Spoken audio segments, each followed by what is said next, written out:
আসসালামু আলাইকুম। জি ভাইজান, অসংখ্য ধন্যবাদ আপনাকে কথা বলার সুযোগ করে দেওয়ার জন্য। তো ভাইজান, সর্বপ্রথমে জানতে চাচ্ছি আপনি কেমন আছেন? যাক, আল্লাহ পাক আপনাকে ভালো রেখেছে। তো ভাইজান, আপনার নামটা জানতে পারি? জি জি, জহুরুল ইসলাম। সুন্দর একটি নাম আপনার ভাইজান। তবে একটি কথা বলতে আমি বাধ্য হচ্ছি, সেটা হচ্ছে আপনার নাম শুনে এবং আপনাকে সামনাসামনি দেখে যেটা বোঝা যাচ্ছে, আপনি অত্যন্ত একজন সাহসী মানুষ।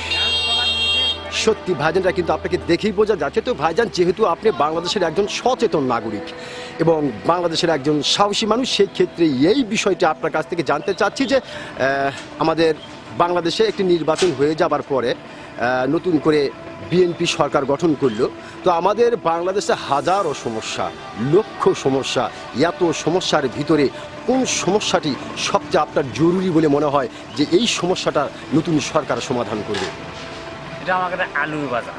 জি জি বুঝছেন, জি। আলুর বাজার, সার মঙ্গা দামে কেনা, জি জি তারপরে বীজও মঙ্গাতে কেনা, জি কিষান পাটও মঙ্গাতে নেওয়া। জি, জি। কিন্তু বেচার টাইমে যা আমরা বেচতে পারছি না। জি জি জি এখন রাস্তায় আলু পড়ে আছে, জি, জি। 300 280 টাকা মতো। জি জি আর আমরা বীজ কিনেছি 4000 টাকা মতো। জি, জি, জি। 1800 2000 টাকা মতো। জি সার কিনেছি 2000 টাকা ব্যাগ। জি জি জি তো এগুলা কিনে তো পত্তা হয় না, গরিব মানুষের একটা তরুণ অবস্থা। জি জি যারা চাষি, চাষি।